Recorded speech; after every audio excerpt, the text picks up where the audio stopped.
Hi, I'm Devin from CareerFied. Welcome back to my home office. This week we are going to be talking a little bit about campus visits in the era of COVID-19 as part of your post-secondary exploration. Should you take the time to visit the schools that you are considering attending? That is an unqualified yes. You are about to drop a lot of money, a lot of time, and a lot of energy into that school and that program. So if you have the opportunity to at least step on campus ahead of time and kind of get a feel for the place, that is a really, really good idea. Now, that being said, we have firmly established that this is the weirdest year on record. So I can certainly understand if a visit to a campus seems like a bit of a stretch. So let's talk a little bit about what your options are right now. So first off, remember that application deadlines aren't actually coming for a while. Typically, you're looking at sort of late January, early February in order to get your application in at the latest. That's the deadline. And then once you receive an offer of admission, you're actually looking even a couple months further out, maybe more like early May.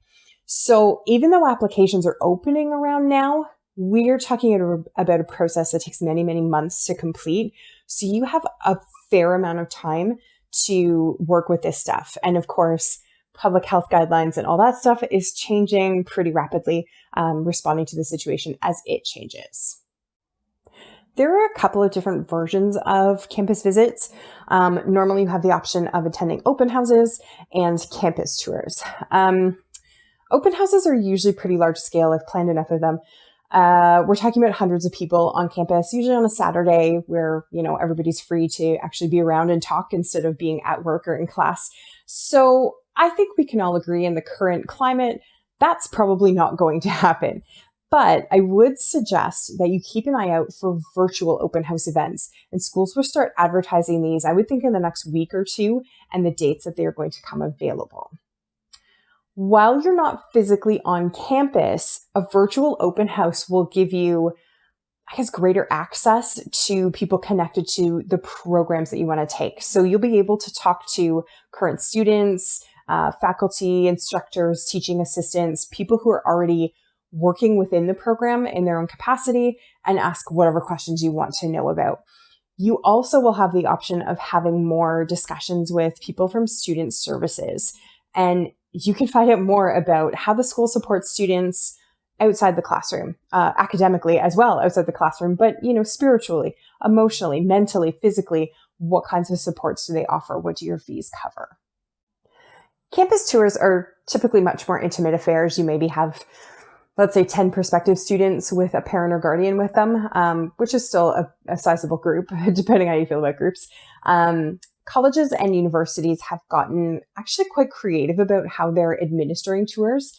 Now that in some areas, public health guidelines aren't as strict, they do offer in-person tours in kind of a social distance bubble way. So you would visit the campus and you'd be with, it would just be you. So there's nobody else in the group. So it's just you and your bubble. And the tour guide will stay like 10 feet away from you the whole time.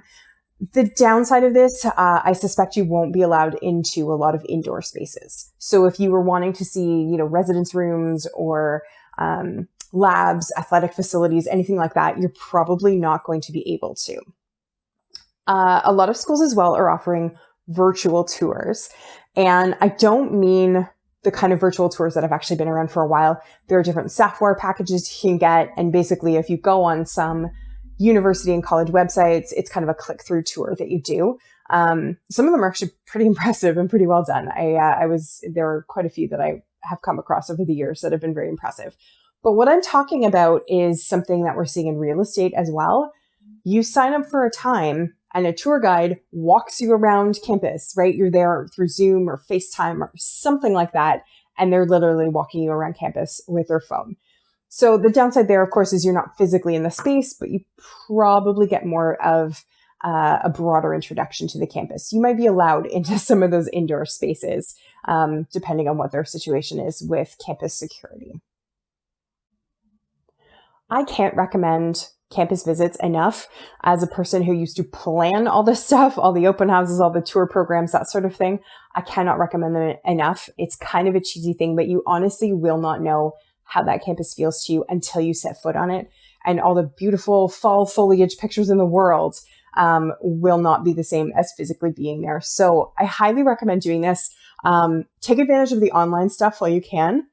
And then, keep an eye out for public health guidelines. And obviously don't do something you're not comfortable doing. I'm not suggesting you rush out and, beat back your own fears. If you are really scared of contracting the virus, don't be pushing yourself, but do what you can. And like I said at the beginning, keep in mind these timelines are quite long. So the way things are now might not be how they are in the spring, and you may have a lot more options at that point. So that's my tip for this week. Thank you so much for joining me. I will see you back here next week for a new tip. You take good care.